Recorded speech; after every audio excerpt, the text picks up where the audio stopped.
आज हम लोग डिफरेंशिएशन के बारे में पढ़ते हैं। ओके, डिफरेंशिएशन को डेरिवेटिव भी बोलते हैं और इसी को डिफरेंशियल कोफिशिएंट भी बोला जाता है। डिफरेंशियल कोफिशिएंट को शॉर्ट में डीसी बोलते हैं, है ना। तो बेसिकली इस चैप्टर को पढ़ने का ऑब्जेक्टिव क्या है वो समझना बहुत ज़रूरी है। तो हम यूं कहें, किसी वेरिएबल के मैक्सिमम और मिनिमम वैल्यू को फाइंड आउट करने के लिए हमें डिफरेंशिएशन का नॉलेज होना चाहिए। फॉर एग्जांपल, यदि किसी बॉल को आप ऊपर प्रोजेक्ट करते हैं तो बॉल कितना मैक्सिमम हाइट को गेन किया है, उस मैक्सिमम हाइट को निकालने के लिए हमें डिफरेंशिएशन का कंसेप्ट यूज करना चाहिए। तो बेसिकली डिफरेंशिएशन एक ऑपरेशन, एक टूल की तरह होता है जिसका यूज वेरिएबल के मैक्सिमम और मिनिमम वैल्यू को निकालने में करते हैं। ओके, तो हमारे लिए जस्ट एक टूल है, एक ऑपरेशन है। जिस तरीके से एडिशन सब्ट्रैक्शन एक ऑपरेशन होता है, वैसे ही हमारे लिए डिफरेंशिएशन भी एक ऑपरेशन ही है। अब इस ऑपरेशन का यूज़ प्रैक्टिकली आप कैसे करते हैं, फिजिक्स के क्वेश्चन को सोल्व करने में कैसे करते हैं, इट्स ओके ना। तो उन सबको एप्लीकेशन बेस्ड में देखना होता है। लेकिन ये ऑपरेशन है क्या, ये ऑपरेशन होता कैसे है, इन सबको हमें समझना है। डिफरेंशिएशन के लिए एक स्पेशल सिंबल दिया गया है। जिस तरीके से एडिशन का सिंबल होता है वैसे ही डिफरेंशिएशन का भी सिंबल होगा। It's okay. तो अब हम लोग स्टार्ट करते हैं डिफरेंशिएशन के बारे में डिटेल में। तो यहाँ पे लिखे हैं, if y is a function of x that is y equal to F X. Y equal to F X को हम लोग पढ़ते हैं y is a function of x। x को इंडिपेंडेंट वेरिएबल बोलते हैं, y को डिपेंडेंट वेरिएबल बोलते हैं, है ना। That is y equal to F X, then dy upon D X.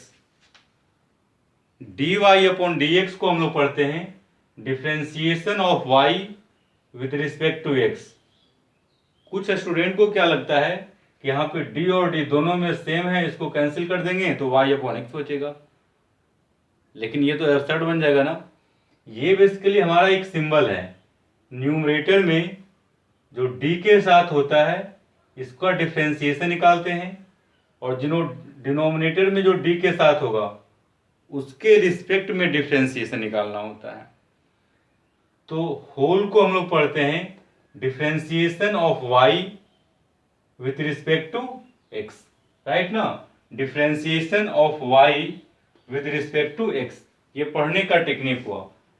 dy upon dx को f डैश x भी लिखा जाता है शॉर्ट में। इसी चीज को आप y1 भी लिख सकते हैं। y1 means differentiation of y with respect to x, same चीज y डैश। तो 4 तरीके से 4 डिफरेंट वेज में हम लोग एक्सप्रेस कर रहे हैं। इट्स ओके ना। dy upon D X, F dash X और y1 और y डैश। डिफरेंशिएशन को, फर्स्ट डेरिवेटिव को एक्सप्रेस करने का ये हमारा टेक्निक है। First derivative, differentiation of y with respect to x, इसी चीज को हम लोग बोल सकते हैं फर्स्ट ऑर्डर डेरिवेटिव। क्या बोल सकते हैं? फर्स्ट ऑर्डर डेरिवेटिव, ओके, या फिर सिंपली फर्स्ट डेरिवेटिव। इसको मैं यहां पे लिख देता हूं। इस होल को शॉर्ट में हम लोग पढ़ सकते हैं और करके, first order derivative, first order derivative और simply first derivative. It's okay ना। इसको हम लोग पढ़ेंगे differentiation of y with respect to x, और फिर first order derivative of y with respect to x। It's okay. इसके नीचे यहां दिया हुआ D square Y upon D X square. यहाँ पे d का स्क्वायर है और यहाँ पे x का स्क्वायर है, ये भी हमारा एक सिंबल है। तो यहाँ पे 2 होने की वजह से इसको बोलते हैं सेकेंड ऑर्डर डेरिवेटिव।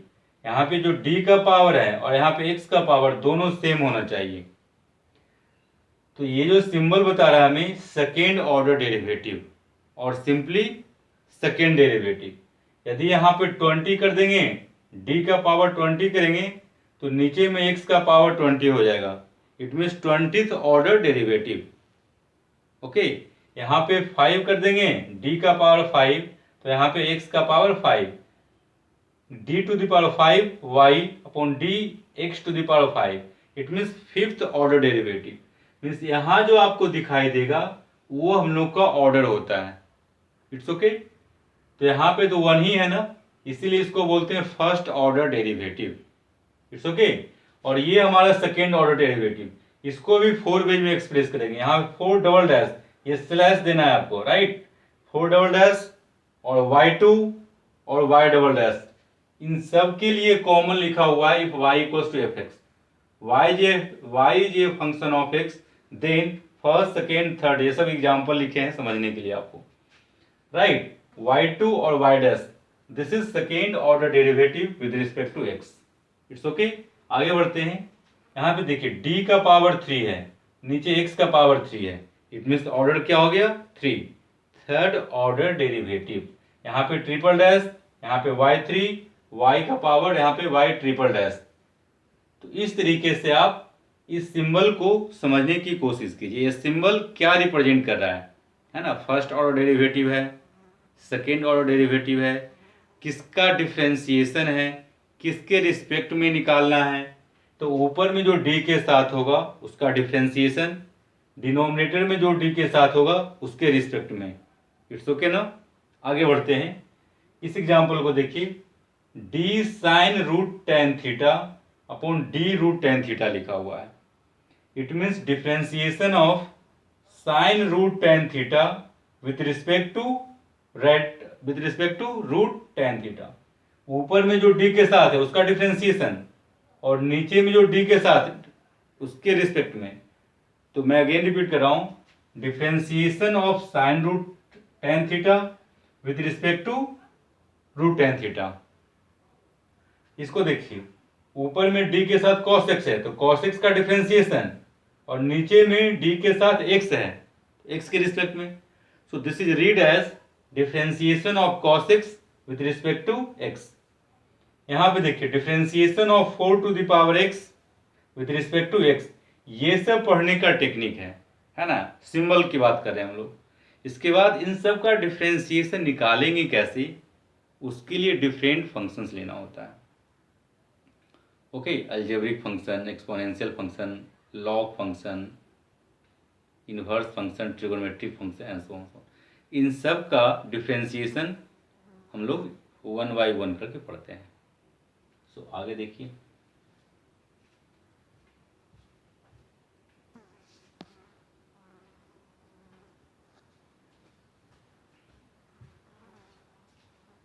देखिए, अब हम लोग differentiation of standard function and function of function के बारे में पढ़ेंगे। तो बेसिकली डिफ्रेंसिएशन को 2 पार्ट्स में ब्रेक किए हैं। फर्स्ट वन स्टैंडर्ड फंक्शन का differentiation and then function of function का डिफ्रेंसिएशन। It's okay. तो शॉर्ट में अगर आप समझिए, साइन एक्स ट्रिगोनोमेट्री का स्टैंडर्ड फंक्शन। यदि स्टैंडर्ड फंक्शन में एक्स को दूसरे एक्सप्रेशन से चेंज कर दिया जाए तो हमें फंक्शन ऑफ फंक्शन मिलता है। तो ट्रिगोनोमेट्री में यदि एंगल एक्स रहेगा तो स्टैंडर्ड होगा। एंगल में एक्स की जगह यदि दूसरा एक्सप्रेशन हो जाए तो फंक्शन ऑफ फंक्शन। जैसे कि यहाँ देखिए sine 4 to the power X, इसमें एंगल एक्स नहीं है, इसमें एंगल एक्स था तो यह स्टैंडर्ड, एक्स की जगह 4 टू द पावर एक्स आ गया, इसीलिए फंक्शन ऑफ फंक्शन। ये लॉग फंक्शन का स्टैंडर्ड फॉर्म है, लॉग एक्स। आर्गुमेंट यहाँ एक्स है तो यह स्टैंडर्ड हो गया। यदि आर्गुमेंट में एक्स की जगह एक्स के स्थान पे दूसरा एक्सप्रेशन आ जाएगा तो उसको फंक्शन ऑफ फंक्शन बोलेंगे। तो एक्स के प्लेस पे टेन थीटा यहाँ पे है, लॉग का आर्गुमेंट एक्स नहीं है, टेन थीटा है, that's why this is function of function. It's okay ना। तो है क्या, स्टैंडर्ड फंक्शन के केस में ये 5 फंक्शन हम लोग को पढ़ना है। Trigo function, inverse trigonometric function, ITF, inverse trigonometric function का डिफरेंशिएशन फॉर्मूला हमें रिमेंबर करने की जरूरत होती है। It's okay. बेसिकली ये जो ITF लिखा हुआ है 12th का एक चैप्टर ही है। ITF के नाम से एक कंप्लीट चैप्टर दिया हुआ है और एक और चैप्टर अलग से दिया हुआ है 12th में, differentiation of ITF। It's okay. Log function, expo function, algebraic function. तो यदि हम लोग 11th की बात करें तो 11th में एल्जेब्रिक फंक्शन पढ़ना हम लोग को, और ये पढ़ना है ट्रिगोनोमेट्री। ये सब 12th का पोर्शन है। दिस ये 3 जो है 12th का पोर्शन है, बट इन सब का डिफरेंशिएशन अभी हम लोग पढ़ेंगे। ओके। और यहाँ पे लिखा हुआ है X plus B rule of differentiation. तो एक्स प्लस बी किस टाइप का एक्सप्रेशन है, एक्स का पावर 1 है, तो इसको हम लोग बोलेंगे लीनियर एक्सप्रेशन। Linear expression. यदि एक्स स्क्वायर प्लस बी होता तो क्वाड्रेटिक एक्सप्रेशन। तो X plus B rule of differentiation भी देखेंगे हम लोग, fundamental rules of differentiation, and इसके बाद ये इन सब को 1 बाय 1 करके हम लोग आगे पढ़ते हैं। It's okay.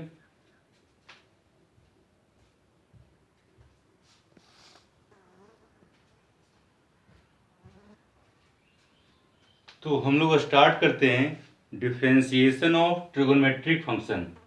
इसमें टोटल 6 फार्मूला होता है। इन 6 फार्मूला को रिमेंबर करने की ज़रूरत है। रिमेंबर करेंगे तभी क्वेश्चन बना सकते हैं हम लोग। ये सब फार्मूला आया कैसे है वो अभी हमारे लिए इम्पोर्टेंट नहीं है।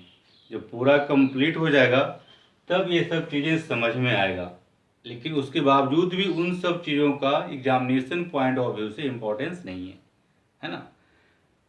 Differentiation of sine X with respect to X equal to cos x.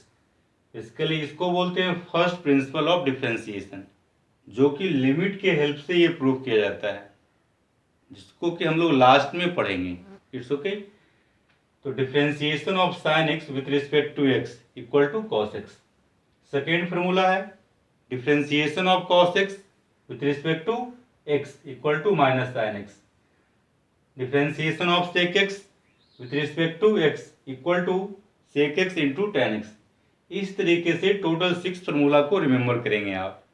इसमें ये नोटिस कीजिए सेकेंड, फोर्थ और सिक्स्थ इन तीनों में यहाँ पे माइनस आया हुआ नहीं, तो तीनों जो माइनस है cos, cot, cosec, ये तीनों C से स्टार्ट है।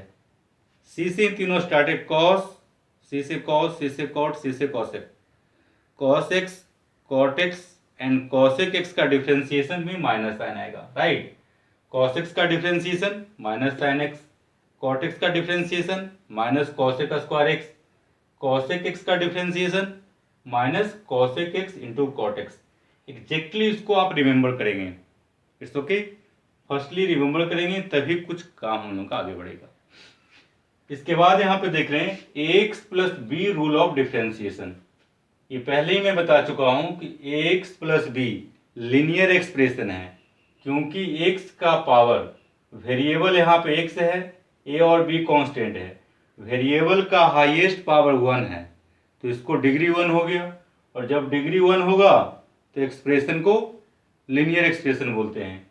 जब डिग्री 2 होगा तो quadratic expression, degree 3 cubic expression, degree 4 means variable का हाईएस्ट पावर 4। प्रत्येक टर्म्स को देखना है और एक्स का हाईएस्ट पावर वॉच करना है। यदि एक्स का हाईएस्ट पावर 4 आ गया तो एक्सप्रेशन को बाई क्वाड्रेटिक एक्सप्रेशन बोल रहे हैं। यदि डिग्री 5 है तो हम लोग बोलते हैं 5th degree expression, and so on. तो एक्स प्लस बी रूल, ये जो रूल है डिफरेंशिएशन का ओनली लीनियर एक्सप्रेशन में ही काम आएगा। So this rule is valid for linear expression only. It's okay. इसके बाद देखिए यहाँ पे क्या बोल रहा है, ये रूल क्या कहता है, if x is replaced by x plus be in standard function. Standard function, जैसे कि ट्रिगो हम लोग स्टार्ट किए हैं, ट्रिगो का standard function sine X cos X tan X cot X sec X and cos X, ये जो 6 trigonometric ratio दिखाई दे रहा है वो स्टैंडर्ड फंक्शन है। ट्रिगो का standard function means trigonometric ratio का एंगल एक्स होना चाहिए। ट्रिगोनोमेट्रिक रेशियो का एंगल यदि एक्स है तो वो ट्रिगो का स्टैंडर्ड फंक्शन हो गया, स्टैंडर्ड फॉर्म हो गया। तो यदि स्टैंडर्ड फंक्शन में x को ax प्लस बी से रिप्लेस करते हैं तो डिफ्रेंसिएशन निकालने के लिए हमें a से मल्टीप्लाई करना होगा। a that is coefficient of x, x का जो कोफिशिएंट होगा उससे मल्टीप्लाई करेंगे and rest remains as it is, बाकी चीज़ें सेम रहता है ना। इसको आप समझिए, sine 5 plus 3x, sine X standard है लेकिन x की जगह 5 प्लस 3x है, तो x को लीनियर एक्सप्रेशन से रिप्लेस किए हैं, तो डिफ्रेंसिएशन निकालने में x के कोफिशिएंट से मल्टीप्लाई करेंगे। तो यहाँ पे x का कोफिशिएंट 3 है तो 3 से मल्टीप्लाई कर दिए, और साइन का कोफिशिएंट कॉस होता है, साइन x का कोफिशिएंट कॉस x, एंगल तो वही रहेगा ना।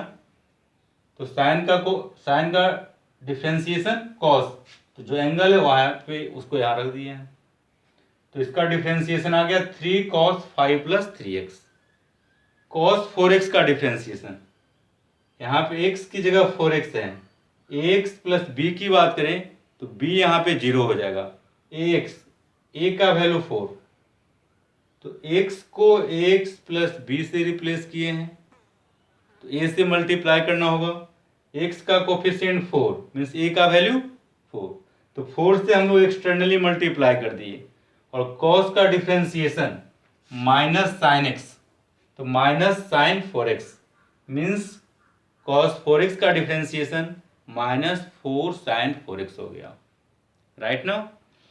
Differentiation of sine omega T plus के विथ रिस्पेक्ट टू टी, अब यहाँ पे डिफ्रेंसिएशन t के रिस्पेक्ट में है, जब डिफ्रेंसिएशन x के रिस्पेक्ट में होगा तो ax प्लस b की बात करेंगे, मतलब x का कोफिशिएंट देखेंगे, यहाँ पे t के रिस्पेक्ट में है डिफ्रेंसिएशन तो t का कोफिशिएंट चेक करेंगे, तो t का कोफिशिएंट ओमेगा, t का पावर 1 ही है मीन्स ये भी linear expression in t, omega t plus k को लीनियर एक्सप्रेशन इन t बोलेंगे, राइट।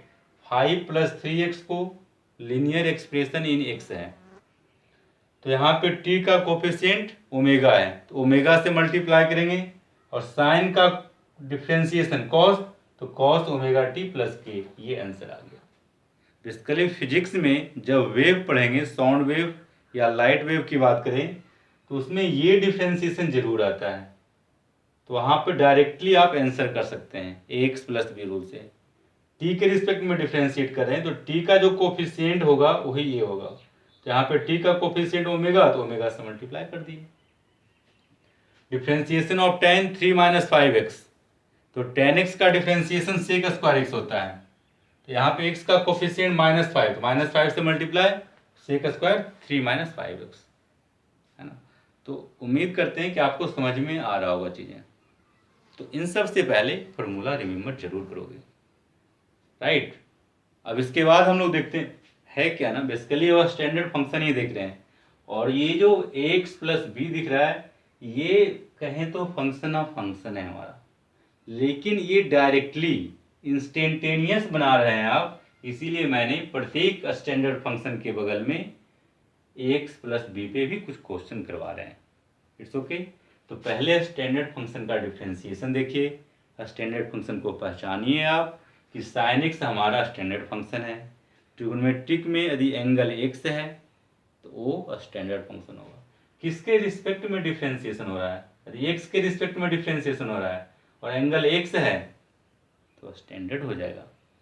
तो sine X cos X tan X sec X cosec X ये सब स्टैंडर्ड फंक्शन है। वैसे साइन थीटा यहाँ होता है D sine theta upon D theta, तो ये भी स्टैंडर्ड होता ना, sine theta cos theta tan theta and so on, ये सब जो टोटल 6 ट्रिगोनोमेट्रिक रेशियो है ये सब स्टैंडर्ड फंक्शन है।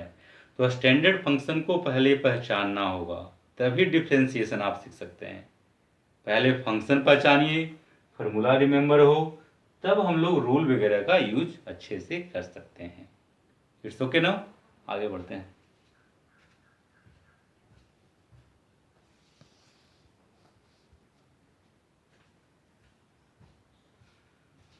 तो नेक्स्ट कंसेप्ट हमारा differentiation of inverse trigonometric function है। उसके पहले इनवर्स ट्रिगोनोमेट्रिक फंक्शन है क्या, उसका ट्रिगो के साथ क्या रिलेशन है, उन सब को हम लोग देख लेते हैं। जैसे कि यहाँ देखिए, if y equal to sine X, ये ट्रिगोनोमेट्रिक फंक्शन है, सबको पता है। If y equal to sine X, then x यहाँ पे साइन का एंगल है और y इसका वैल्यू। तो यदि वैल्यू और इस एंगल को इंटरचेंज करते हैं तो हमें इनवर्स ट्रिगोनोमेट्रिक फंक्शन मिलता है। मीन्स x को यहाँ पे कर देंगे और y यहाँ पे आ जाएगा, राइट। तो inverse x equal to sine inverse y, जो -1 लिखा हुआ है इसको हम लोग क्या पढ़ेंगे, साइन इनवर्स y। यदि कोई स्टूडेंट लिखता है 1/sin y इसको, तो डेफिनेटली कंप्लीटली रॉन्ग हो जाएगा वो। जिस तरीके से 4 टू द पावर -1, यहाँ पे देखिए इस कंसेप्ट को मैं लिखूं, 4 टू द पावर -1 को 1/4 लिखते हैं, लेकिन साइन इनवर्स y को 1/sin y, sign inverse y, कुछ को लगता है कि -1 यहाँ पावर में है तो नीचे लाएंगे तो प्लस हो जाएगा, तो ऐसे लिखना बिल्कुल अबसर्ड होता है। ये आपका ट्रू है, 4 to the power -1 equal to 1/4, but इसको साइन टू द पावर -1 नहीं पढ़ोगे, इसको क्या पढ़ेंगे हम लोग, sine inverse y। It's okay ना, इसका भी आप खास ध्यान रखेंगे। 12th वाले में तो डिटेल में पढ़ना ही हम लोग को इनवर्स ट्रिगोनोमेट्रिक फंक्शन। सो इसको हम लोग पढ़ेंगे साइन इनवर्स y। अगेन देखिए आप, ये y यहाँ पे आया, जैसे ही y यहाँ पे आया तो ट्रिगो से इनवर्स ट्रिगो में बन जाएगा। इनवर्स ट्रिगो के लिए यहाँ पे -1 चाहिए। It's okay. तो वैसे ही sine inverse x equal to z लिखा हुआ है, तो यहाँ पे x को हम लोग एंगल बोलते हैं, लेकिन ITF के केस में ये जो आपको लिखा हुआ है इसको बोलते हैं आर्गुमेंट। क्या बोलेंगे आप,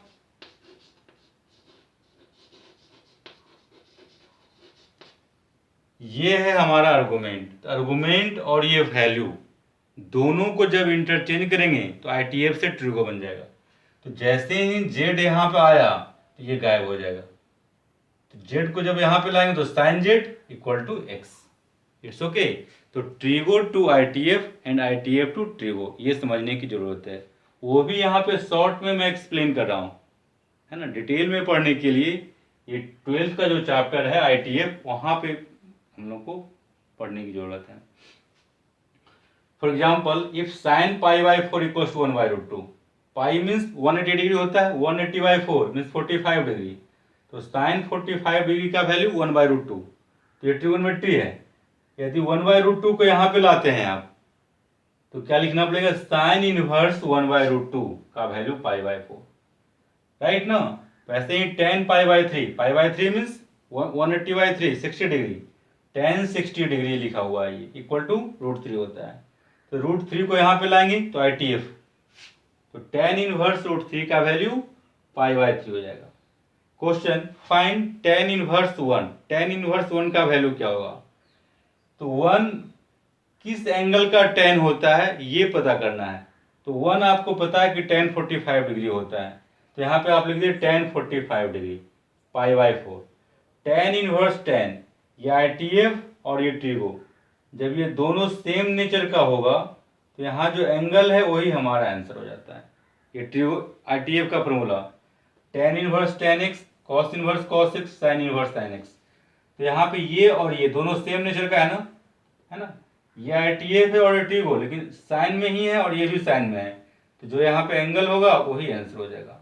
इसी का दूसरा एस्पेक्ट की बात करें तो हो सकता है कि ट्रिगो पहले हो ITF बाद में हो, तो उसके लिए भी हमारे पास फॉर्मूला है। जैसे देखिए यहाँ पे sine inverse X equal to X, right.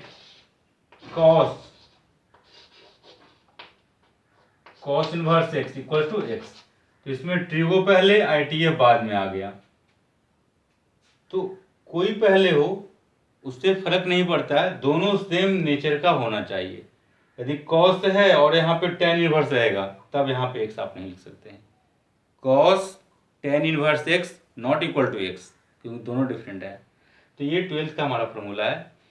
तो ये निकालने के लिए तो यहाँ पे देखना होगा कि वन किस एंगल का tan 1 होता है। तो tan 45 डिग्री, ये दोनों सेम आ गया, तो इसका answer 45 degree. Find sine inverse root 3/2। यहाँ पे साइन इनवर्स है, तो हमें सोचना होगा कि किस एंगल का साइन रूट 3/2 होता है। तो साइन 60 डिग्री, यहाँ साइन 60 डिग्री लिखे तो π/3। तो डायरेक्टली समझ के इंस्टेंटेनियस आंसर आप दे सकते हैं। It's okay. तो ये सब था इंट्रोडक्शन ऑफ ITF। और यहाँ पे साइन इनवर्स एक्स, इसको क्या बोलेंगे हम लोग, आर्गुमेंट। यहाँ इसमें आर्गुमेंट कितना है 1, यहाँ पे आर्गुमेंट कितना है रूट 3/2, इसमें आर्गुमेंट कितना है, इस ITF का आर्गुमेंट रूट 3। It's okay. अब डिफ्रेंसिएशन पे आते हैं।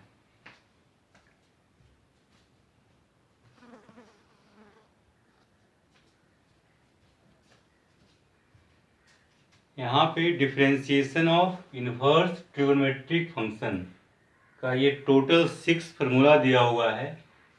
इस फार्मूला को रिमेम्बर करना है। It's okay.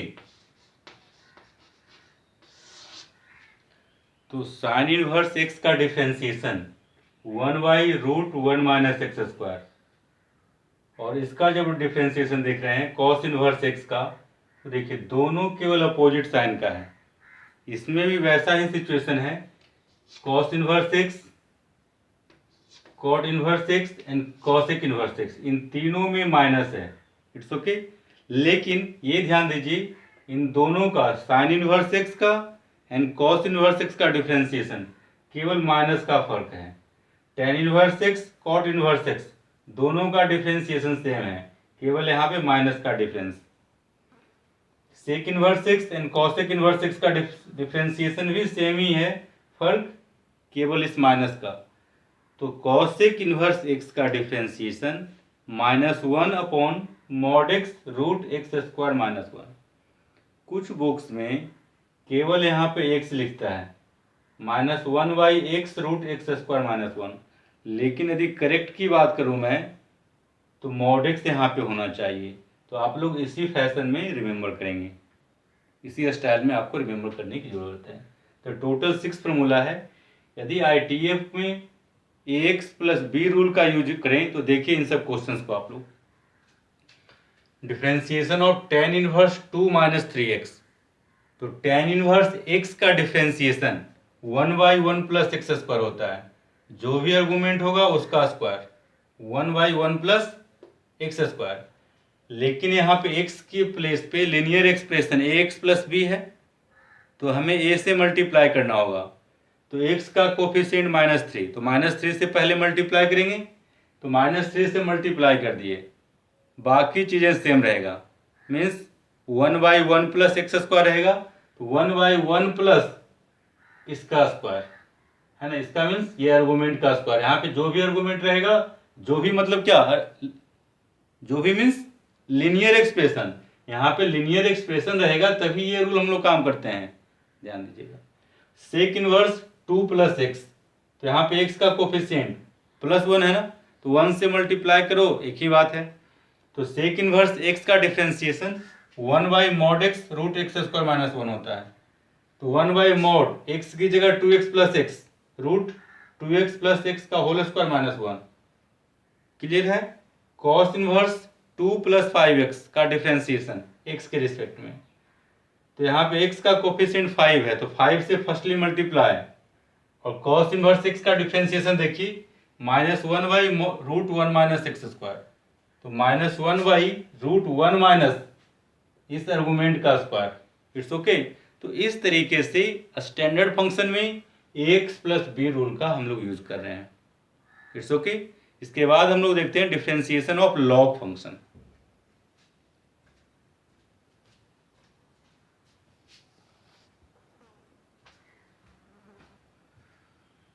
सो यहाँ पे हम लोग देख रहे हैं अब differentiation of log function, logarithmic function. तो यहाँ लिखा हुआ log x बेस a, जिस नंबर का लॉग निकालते हैं वो यहाँ पे ऊपर रहता है, इसको आर्गुमेंट बोलते हैं, और जो नीचे लिखा हुआ है उसको बेस बोलते हैं। लॉग फंक्शन को डिफाइन होने के लिए आर्गुमेंट एंड बेस दोनों पॉजिटिव होना चाहिए। एक्स आर्गुमेंट है और ए बेस है, दोनों पॉजिटिव होगा एंड ए का वैल्यू 1 के बराबर नहीं होगा। इस होल को हम लोग पढ़ते हैं log of x with base a, log of x with base a, simply short में log x base a, log x base a पढ़ते हैं। It's okay. वैसे ये जो यहाँ पे लिखा हुआ ये सारा चीज़ हम लोग इनइक्वलिटी में डिटेल्स में लॉग के फार्मूला वगैरह भी सब मेंशन किया हुआ है। तो इनइक्वलिटी चैप्टर में जा कर के उसका लेक्चर आप देखेंगे तो लॉग होता क्या है, लॉग पे कितने फार्मूलाज हैं, उन सबको आपको वहाँ पे समझ में आ जाएगा। It's okay. तो बेसिकली यहाँ पे डिफ्रेंसिएशन ही हम लोग पढ़ रहे हैं। तो यहाँ पे दो फार्मूला है, differentiation of log x base e with respect to x equal to 1/x। तो जब बेस e होगा या तो बेस e होगा या फिर बेस e से डिफरेंट कुछ भी हो सकता है ना, डिफाइंड बेस 2, 5, 7, 9, 0.2, 0.3 कुछ भी। तो जब बेस e होगा तो आंसर यहाँ पे 1/x। आर्गुमेंट को सीधा रेसिप्रोकल, आर्गुमेंट में जो भी रहेगा उसको रेसिप्रोकल कर देंगे। It's okay. और जब दूसरा बेस यहाँ पे होगा log x बेस a होगा यहाँ पे, तो फर्स्टली यहाँ पे लिखते हैं log e base a, base change formula से इसको लिखेंगे log e base a upon x। Argument को रेसिप्रोकल इसमें भी करना है, आर्गुमेंट को रेसिप्रोकल यहाँ x कर दिए, log e base a upon x, या फिर log फार्मूला से इसको आप लिख सकते हैं 1/log a बेस e। जब इन दोनों को इंटरचेंज करते हैं तो log न्यूमरेटर से डिनोमिनेटर एंड dr से nr आता है। इट्स ओके ना। आर्गुमेंट एंड बेस जब दोनों को इंटरचेंज करेंगे तो log ऊपर से नीचे आ जाएगा और नीचे से ऊपर जा सकता है। It's okay. तो log में ये दो फार्मूला है, ये दोनों फार्मूला का हमें यूज करना है, इसको रिमेम्बर करने की जरूरत है। ई तो पता ही है आपको, ई का वैल्यू क्या होता है, ई का वैल्यू 2.71 होता है, राइट नाउ। तो इस दो फार्मूला से डिफ्रेंसिएशन ऑफ लॉग फंक्शन कर सकते हैं। For example differentiation of log x base 4 यहाँ पे है, बेस 4 है, दैट इज बेस e नहीं है। तो जब बेस e नहीं है तो ये फार्मूला यूज करेंगे, तो log e base a upon x, तो यहाँ पे बेस 4 तो log e base 4 upon x, argument को रेसिप्रोकल। log x बेस 5 का डिफ्रेंसिएशन x के रिस्पेक्ट में 1/x, आर्गुमेंट को रेसिप्रोकल कर दिए, और नीचे लिखा हुआ log 5 base e। It's okay ना। इस फार्मूला को आप ठीक से ऑब्जर्व कीजिए और यहाँ पे यूज करना सीखना है। log 2 + 3x का डिफ्रेंसिएशन x के रिस्पेक्ट में, तो इसमें बेस मेंशन नहीं है। तो जब बेस को log का बेस दिया हुआ नहीं हो तो आप वहाँ पे बेस e कंसीडर करेंगे, मतलब यहाँ पे बेस क्या है e। तो जो आर्गुमेंट है इसका रेसिप्रोकल नीचे में 2 + 3x हो जाएगा, और ax + b रूल के अकॉर्डिंग x का कोफिशिएंट 3 है तो 3 से मल्टीप्लाई करना होगा हमें, तो 3 से मल्टीप्लाई किए, बाकी चीजें सेम रह गए। यहाँ पे बेस e रहेगा तो केवल x का उल्टा कर दिए, आर्गुमेंट को उल्टा कर दिए। जब बेस a रहेगा तो इसके साथ साथ इसका भी यूज करना होगा हमें। log 5 - 4x बेस 2, यहाँ पे बेस 2 दिया हुआ है, it means log 2 base e से डिवाइड करना होगा, x का कोफिशिएंट -4, -4 से मल्टीप्लाई और आर्गुमेंट से रेसिप्रोकल करेंगे, मीन्स 5 - 4x नीचे आ जाएगा। तो इस तरीके से लॉग फंक्शन का डिफ्रेंसिएशन देख रहे हैं, स्टैंडर्ड फंक्शन का, और उसमें ax + b रूल पे ही सीख रहे हैं। तो इसके बाद नेक्स्ट कंसेप्ट हमारा है एक्सपोनेंशियल फंक्शन।